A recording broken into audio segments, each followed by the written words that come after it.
queridos, a paz do Senhor Jesus a todos. Lição de número 13, voltados os olhos para a bendita esperança. O objetivo geral dessa lição é voltar os olhos para a bendita esperança. Essa lição está dividida em 3 tópicos principais que são: breve o Senhor virá, a necessidade da vigilância e vivendo com fidelidade. No primeiro tópico, breve o Senhor virá, está dividido em 3 subtópicos que são a vinda de Cristo, uma promessa de Jesus e o dia se aproxima. E voltando para o título, voltados os olhos para a bendita esperança, a palavra voltados, ela vem do verbo voltar e significa regressado, retornado, recomeçado, virado, ou seja, quando os nossos olhos estão virados para outra direção que não o Senhor Jesus, então nós precisamos voltar os olhos para Ele. Mateus capítulo 14 fala de um evento de Jesus andando sobre as águas e Pedro foi ter com ele. Se é o Senhor mesmo, manda-me ir ter contigo. Jesus falou assim, vem. E Pedro foi. Enquanto ele caminhava olhando para Jesus, ele caminhava muito bem por sobre as águas. Mas quando ele começou a sentir o vento e visualizar a tempestade, ele tirou o foco, ele tirou os olhos do Senhor Jesus, aí ele começou a afundar. Então, quando nós olhamos, nós voltamos os nossos olhos para o Senhor Jesus, ou melhor dizendo, nós não podemos, nós não devemos tirar os nossos olhos do Senhor Jesus. Nosso foco tem que ser olhar para Jesus, olhar para Ele, autor e consumador da fé. Então, quando nós tiramos os olhos dele, nós começamos a afundar, como aconteceu com o nosso irmão Pedro. Mas quando nós retornamos os olhos para Ele e nós dizemos, Senhor, socorre-nos, aí Ele nos estende a mão e nos livra e nos socorre e nos tira desse lamaçal do pecado, desse atoleiro de perdição, desse mar de pecados que nós vivemos. Ainda diz assim, olhos, Hebreus capítulo 12, versículo 2 diz assim, olhando para Jesus, autor e consumador da fé. Só a primeira parte do versículo, Hebreus 12, 2. Olhando para Jesus. Então, voltar os olhos para o Senhor Jesus, olhando somente para Ele, que é o autor e consumador da fé. Então, voltados os olhos para a bendita esperança. Então, se nós estamos falando da bendita, é porque existe a maldita. Existe esperança que nunca vai acontecer. A palavra bendita significa abençoada, afortunada. Então o inverso disso é amaldiçoada. Então nós estamos com os olhos voltados para a bendita esperança. E quem que é a bendita esperança? Ou quem que é a esperança? O que nós esperamos? A palavra esperança, segundo o dicionário, diz assim, sentimento de quem vê como possível a realização daquilo que deseja. Também diz que esperança significa confiança em coisa boa. Também traduz que esperança significa fé. E a esperança ela é a segunda das 3 virtudes teologais. Eu vou explicar rapidinho para vocês isso daí, porque eu já falei mais de uma vez sobre as virtudes teologais, mas não expliquei o que era, mas daqui a pouquinho eu falo. Tá? Então, Hebreus capítulo 11, versículo 1, vai dizer assim, ora, a fé também traduzindo é o firme fundamento das coisas que se esperam, tá certo? Então a fé é o firme fundamento das coisas que se esperam e a prova das coisas que se não veem. Então a esperança que nós temos, quem que é? A esperança é Jesus. Nossa esperança é Jesus.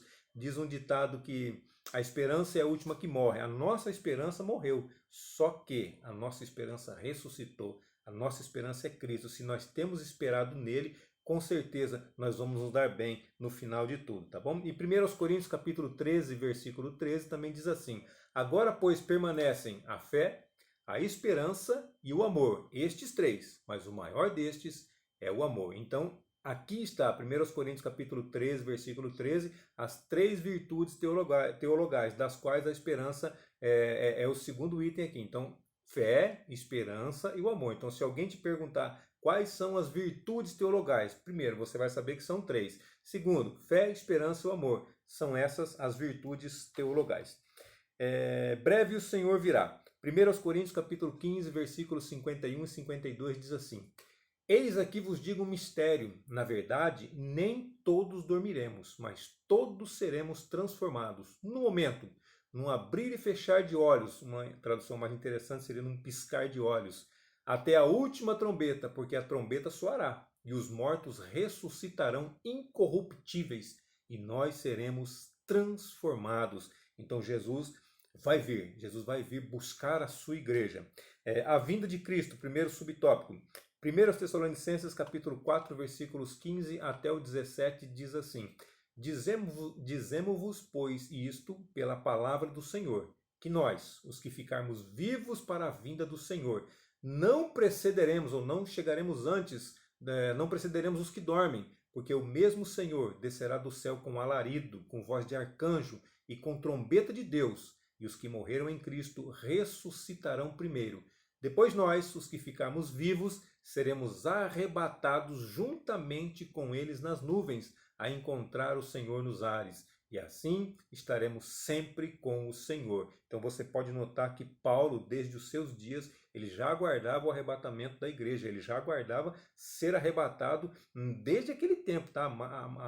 Em torno de aproximadamente 2000 anos atrás, Paulo já esperava ser arrebatado. Imagine nos tempos de hoje, 2000 anos após, como a vinda de Jesus está muito mais próxima do que naquele período. Cada dia que se passa, a vinda de Jesus se torna mais próxima. Também Atos capítulo 1, versículo 11 diz assim: os quais lhes disseram, homens galileus, os anjos estavam falando aqui, por que estáis olhando para o céu? Esse Jesus, que dentre vós foi recebido em cima no céu, há de vir assim como para o céu o vistes ir. Da mesma forma que ele foi, ele vai retornar, porque também é uma promessa dele, que é o segundo tópico aqui que vai dizer. Mas antes disso, Apocalipse capítulo 1, versículo 7 diz assim: eis que vem com as nuvens, e todo olho verá, até os mesmos que o transpassaram, e todas as tribos da terra se lamentarão sobre ele. Sim, amém. Esse é Apocalipse 1 e 7, e Mateus 24, 30, que vai confirmar essa passagem, diz assim: então aparecerá no céu o sinal do Filho do Homem, e todas as tribos da terra se lamentarão, e verão o Filho do Homem, vindo sobre as nuvens do céu, com poder e grande glória. Então essa aqui, na verdade, já é a segunda fase, tá certo? É a segunda fase da vinda de Jesus. Porque na primeira fase, que nós lemos 1 aos Tessalonicenses, capítulo 4, versículos do 15 ao 17, Jesus vai vir e arrebatar a sua igreja. Ou seja, ninguém vai ver, vão perceber, porque muita gente vai desaparecer, vão acontecer catástrofes, acidentes a nível global, a nível mundial, mas ninguém vai saber o que aconteceu, a não ser aquelas pessoas que se desviaram da igreja, se afastaram. Então eles vão saber, puxa vida, o arrebatamento aconteceu. O povo, os cristãos avisavam que isso ia acontecer e nós não acreditamos e nós nos afastamos do Senhor Jesus. Então as pessoas vão saber que foi isso que aconteceu através dessas pessoas que se afastaram dos caminhos do Senhor Jesus. E a segunda parte, que é a vinda em glória do Senhor Jesus, que é depois dos 7 anos da grande tribulação aqui na terra, que todo olho verá, que aí entra Apocalipse 1 e 7 que nós lemos, e Mateus também 24, 30, que nós acabamos lendo. Ou seja, todo olho vai ver. Então, na primeira parte, ninguém vai ver. Vai ser um arrebatamento, vai ser um rapto abrupto, coisa num piscar de olhos. E aí, na segunda fase, todo olho vai ver. Ou seja, depois dos 7 anos, todo olho vai ver a vinda de Jesus. O segundo subtópico é uma promessa de Jesus. João capítulo 14, versículos de 1 a 3 diz assim: não se turbe o vosso coração. Credes em Deus. Credes também em mim. Na casa de meu pai há muitas moradas. Se não fosse assim, eu vou-lo teria dito. Vou preparar-vos lugar. E quando eu for e vos preparar lugar, virei outra vez e vos levarei para mim mesmo, para que onde eu estiver, estejais vós também. João 14, versículos de 1 a 3. Tá, okay? Então, Jesus ele prometeu. Ele foi, mas ele disse assim: eu vou. Mas eu vou só preparar lugar para vocês. E depois eu volto para buscar vocês. Para que onde eu estiver, vocês também possam estar juntamente comigo. Então, quando Jesus vier arrebatar a sua igreja, na verdade, ele está neste momento preparando o lugar. Ele não está construindo o lugar, não, é diferente. Ele está preparando, assim como um hotel. Que você vai, a pessoa fala, peraí que o quarto está sendo preparado para o Senhor poder adentrar. Então eles estão arrumando, estão organizando. É o que Jesus está fazendo nesse momento. Está arrumando, preparando o lugar para que nós possamos habitar com Ele. Para que Ele venha nos buscar e nós possamos habitar com Ele. Terceiro subtópico diz assim: o dia se aproxima. Mateus capítulo 24, versículos de 4 a 8 diz assim: e Jesus respondendo disse-lhes: acautelai-vos, que ninguém vos engane. Porque muitos virão em meu nome dizendo, eu sou o Cristo, e enganarão a muitos. E ouvireis de guerras, rumores de guerras. Olhai, não vos assusteis, o que é mister que isso tudo aconteça, mas ainda não é o fim.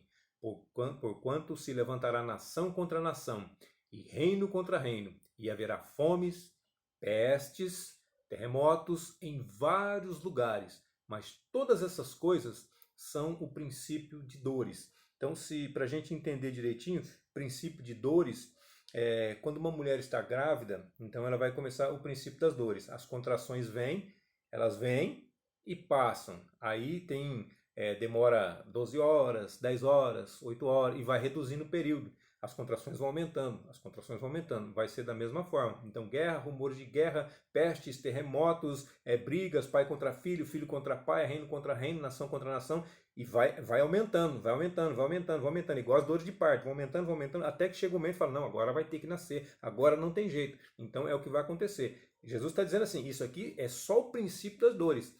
Mas a tendência é ir aumentando todas essas coisas, vai aumentar as pestes, vai aumentar os terremotos, vai aumentar as guerras, vai aumentar os rumores, vão aumentar até chegar o momento dele vir e retirar a sua igreja através do arrebatamento da face dessa terra. O resumo desse tópico diz assim, a vinda de Cristo é tão certa quanto a sucessão de dias e estações, porque o nosso Senhor garantiu. Então, se ele falou, ele não é homem para que minta e nem filho do homem para que se arrependa. O segundo tópico diz assim, a necessidade de vigilância. É dividida em 2 subtópicos, que são exortação à vigilância e os alarmes falsos, que nós temos que tomar muito cuidado. A palavra vigilância, segundo o dicionário, diz assim, estado de quem permanece alerta, atento, de quem age com precaução para não correr risco. Também é traduzido como cuidado, a palavra vigilância também é traduzida como cuidado. Exortação à vigilância, Mateus 24, versículos 42 até o 44, diz assim, vigiai, pois, porque não sabeis a hora que há de vir o vosso Senhor. Mas considerai isto, se o pai de família soubesse a que vigília da noite ou a que hora da noite havia de vir o ladrão, vigiaria e não deixaria minar a sua casa. Por isso, estai vós apercebidos também, porque o Filho do Homem há de vir a hora em que não penseis. Ele vai vir numa hora que nós não estivermos pensando, que nós não estivermos esperando. Então nós temos que estar atentos, nós temos que estar vigilantes. Também Mateus capítulo 25, versículo 13 vai dizer assim, vigiai, pois, porque não sabeis o dia nem a hora em que o Filho do Homem há de vir. Nós não sabemos, então nós temos que estar atentos 24 horas por dia. Mas e dormindo, Valdecir? Se você está preparado, o Senhor Jesus vier arrebatar a sua igreja, você vai subir mesmo se você estiver dormindo. Não importa o que você esteja fazendo, se você estiver preparado, se você estiver em comunhão com Ele, pode ter certeza que você vai subir juntamente com Ele, juntamente com todos os cristãos do mundo inteiro, de todas as denominações, de todas as igrejas, tá certo? De todos os lugares, de todas as pessoas que servem ao Senhor Jesus, todas elas no mundo inteiro vão subir. Que essa é a igreja verdadeira. A igreja verdadeira é a igreja que está dentro da igreja. São as pessoas que são salvos em Cristo Jesus. E isso sim, essa sim é a verdadeira igreja. Os alarmes falsos. Mateus 24, versículo 36 vai dizer assim, mas daquele dia e hora ninguém sabe, nem os anjos do céu, mas unicamente meu Pai. Então, nesse momento aqui, Jesus como homem, ele disse assim, ninguém sabe, nem os anjos no céu, somente o Pai, somente Deus. É lógico que posterior a isso ele disse assim, todo o poder me é dado nos céus e na terra. Então a partir desse momento ele já sabia, ou ele já sabe também. Mas até esse momento, enquanto ele estava na sua humanidade aqui na terra, ele disse que só o Pai sabia. E realmente, se só o Pai sabe, ainda que Jesus hoje saiba também, as pessoas querem marcar datas para o arrebatamento da igreja, para a vinda do Senhor Jesus. E eu quero te dizer que isso é tudo falso, porque é somente Deus quem sabe. Nem os anjos sabem. Como que nós vamos saber? Nem os anjos sabem. Tem anjos que assistem diante do trono de Deus, que servem diante do trono de Deus. Eles não sabem. Como que nós vamos saber? Meros mortais vamos saber? Não sabemos. Então, quando alguém marcar alguma data, você pode ter certeza. Isso não é de Deus, porque nós realmente não sabemos. Também, Mateus capítulo 24, versículos 23 a 25, vai dizer assim, então, se alguém vos disser, eis que o Cristo está aqui, ou ali, não lhe deis crédito, porque surgirão falsos cristos e falsos profetas, e farão tão grandes sinais e prodígios que, se possível fora, enganariam até os escolhidos.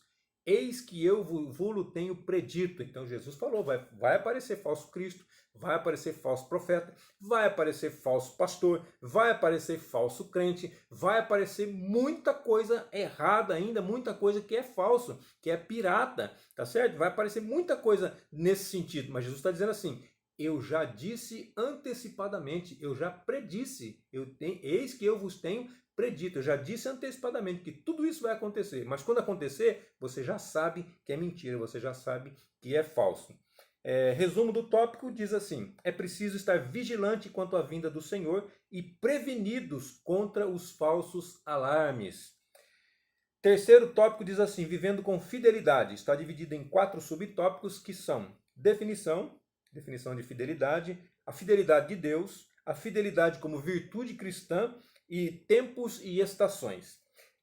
A palavra fidelidade, segundo o dicionário, diz assim, característica do que é fiel, característica do que demonstra zelo, do que demonstra respeito por alguém ou por alguma coisa, constância nos compromissos assumidos com outro, constância nos compromissos assumidos com outro. Assumimos um compromisso, fizemos uma promessa, temos que respeitá-la, temos que honrá-la, ainda que com dano nosso. Vou dizer, isso é bíblico? Isso é bíblico. Toda palavra que sair da vossa boca seja sim, sim, não, não. Se é sim, é sim. Se é não, é não. Então, não adianta falar sim e fazer não, não adianta falar não e fazer sim. Não adianta. Então, seja o vosso falar sim, sim, não, não. O que passa disso é de procedência maligna, são palavras do Senhor Jesus. Então, essa é a definição de fidelidade. A fidelidade de Deus, 1 Coríntios 1:9, diz assim, fiel é Deus, pelo qual fostes chamados para a comunhão de seu Filho Jesus Cristo, nosso Senhor. Todos nós somos chamados para a comunhão com o Filho de Deus, o Senhor Jesus Cristo. E ele está dizendo aqui, fiel é Deus. Deus é fiel. Paulo está dizendo, fiel é Deus. 1 Coríntios capítulo 10, versículo 13, vai dizer também, não veio sobre vós tentação senão humana, mas fiel é Deus. Ora, novamente, que não vos deixará tentar acima do que podeis. Antes, com a tentação, dará também o escape para que possais suportar. Então, Deus é fiel. Não vai te permitir tentação maior do que aquela que você possa suportar. Quando nós somos tentados e caímos, nós somos culpados, porque Deus dá escape, Deus dá condições, Deus não dá tentação acima daquilo que nós podemos suportar. Como a palavra dele mesmo diz, e a palavra dele é fiel e verdadeira. Então nós temos que acreditar nessa palavra e também aceitar quando nós erramos, reconhecer o nosso erro e voltar para o Senhor Jesus, voltando a ser fiel a ele, servindo a ele com todo o nosso coração. Também no Antigo Testamento vai dizer em Deuteronômio 7:9, saberás, pois, que o Senhor teu Deus, ele é Deus, o Deus fiel, que guarda a aliança e a misericórdia até 1000 gerações aos que o amam e guardam os seus mandamentos. Então aqui está dizendo que Deus é fiel. São 3 pequenas passagens que nós pegamos, mas a Bíblia em várias outras passagens vai falar sobre a fidelidade de Deus. Também em Gálatas, aqui já vai estar terceiro subtópico, a fidelidade como virtude cristã. Falamos da fidelidade de Deus, agora a fidelidade que o cristão deve ter, ou como uma virtude cristã. Gálatas 5:22, na passagem que fala sobre o fruto do Espírito, diz assim, mas o fruto do Espírito é amor, gozo, paz, longanimidade, benignidade, bondade, fé, mansidão e temperança. A palavra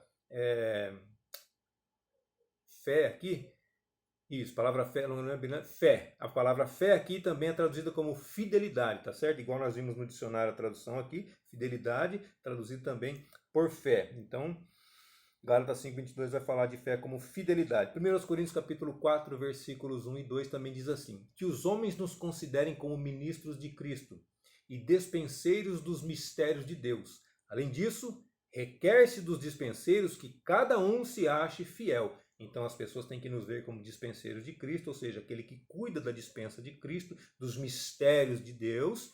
As pessoas têm que nos ver dessa forma, têm que nos ver como cristãos autênticos, como homens e mulheres cheios do Espírito Santo de Deus e fiéis, não somente a Deus, mas também aos homens, porque se nós não podemos ser fiéis aos homens que nós estamos vendo, como que nós vamos ser fiéis a Deus que nós não estamos vendo? Então é isso, nós precisamos ser dispenseiros de Deus e todos nós precisamos nos achar fiel, todos nós precisamos ser fiéis. 1 Coríntios 4, 1 e 2 já foi, Mateus 25, 21, 1 de Pedro 1 de Pedro capítulo 1, versículo 15 e 16. Mas como é santo aquele que vos chamou, já está falando da fidelidade de Deus de novo, sede vós também santos, e também está falando da nossa. Então, Deus é fiel e nos chamou. Nós também devemos ser fiéis e santos em toda a nossa maneira de viver. Porquanto está escrito, sede santos, porque eu sou santo. Palavras de Deus no Antigo Testamento que Pedro citou para dizer assim, Deus é santo e exige de nós santidade, nada menos do que isso. Então onde que está isso? Lá em Levítico 20, 26, além de outras passagens, Deuteronômio também, Êxodo, vai falar sobre a santidade de Deus e que ele exige que o homem seja santo. Então aqui em Levítico 20, 26, vai confirmar essas palavras, que diz assim, e ser-me-ei santos, porque eu, o Senhor, sou santo, e vos separei dos povos para serdes meus. Então o Senhor é santo e exige e nos separou. A palavra santo significa separado. Então Deus nos separou. Nós estamos aqui no mundo, mas nós não pertencemos a este mundo. Nós pertencemos ao céu, nós pertencemos à eternidade. Então esse pouquinho de vida que nós temos aqui na Terra, que seja 100 anos, 120 anos, não importa, 60, 70, 80, não importa. É um pouquinho de vida comparado com a eternidade, que não tem fim, não tem cálculo de dias. Que a eternidade não tem fim, não tem, a eternidade não teve começo e não tem fim, tá certo? Então isso é a eternidade. Então os nossos poucos dias contados aqui na Terra são muito poucos comparado com a eternidade. Então compensa servir a Deus neste pouco período que nós passamos aqui para viver toda uma eternidade com o Senhor Jesus lá no céu. Tempos e estações, vai dizer assim, a palavra tempos e estações segundo a Bíblia, segundo essa passagem de Atos dos Apóstolos, capítulo 1, versículo 6, ele vai falar sobre tempos e vai falar sobre estações. Essas palavras aqui traduzidas do original, elas são kairos e cronos. Consequentemente, a palavra kairos, ela significa ocasião, eventos críticos que acompanham o estabelecimento do reino. Esses eventos que nós falamos sobre guerra, rumores de guerra e tal. Então isso aqui vai falar sobre kairos, vai falar sobre ocasião, vai falar sobre o nosso tempo, sobre a nossa atualidade. E cronos vai falar sobre a eternidade, vai falar sobre o tempo de Deus, mas também vai falar sobre grandes períodos de tempo. Como nesse caso aqui, ele está se referindo a isso, é um longo período de tempo. Então, entre a descida do Espírito Santo e a vinda do Senhor Jesus, então ele falou sobre o evento da descida do Espírito Santo, ele falou sobre o evento da sua vinda, do arrebatamento da igreja. Então, nesse período de tempo, olha só, nesse período, desde lá de Atos dos Apóstolos, onde desceu o Espírito Santo sobre o povo, então desde lá, até quando ele vier arrebatar a sua igreja, olha o período de tempo que já se passou. São quase 2000 anos que se passaram. Então ele está falando aqui do Cronos, de um longo período. E nesse período o evangelho tem sido pregado. O evangelho tem que ser pregado até o dia que chegar o arrebatamento da igreja. Então começou-se no Pentecostes e vai terminar no arrebatamento, vai terminar em partes o arrebatamento da igreja. Depois vai haver outros tipos de pregação, mas não entra no caso aqui agora, tá bom? O resumo desse tópico diz assim: a fidelidade é um dos atributos morais de Deus que se espera achar no cristão ou em todo crente. 1 de Pedro 1,16 para a gente concluir aqui, mas como é santo aquele que vos chamou, sede vós também santos em toda a vossa maneira de viver. E Levítico 20, 26, eu acabei lendo, eu já li, né? Já li adiantado. Então, para a gente finalizar aqui, a volta de Jesus para nos levar ao céu é a esperança da igreja. Então, Cristo é a nossa esperança, tá certo? Nós esperamos nele, nossa esperança morreu, mas ela ressuscitou, como nós falamos no início da lição. E é nele que nós cremos, é nele que nós acreditamos, é nele que nós temos fé, e é a ele que nós servimos, adoramos, louvamos e bendizemos. Enquanto estivermos com vida e com saúde nessa terra, estaremos firmes com o Senhor Jesus. Esperamos estar firmes, orando, intercedendo uns pelos outros. Deus abençoe sua vida, seu ministério, sua casa, sua família, seu lar e seus negócios. E até a nossa próxima aula, se assim Deus nos permitir.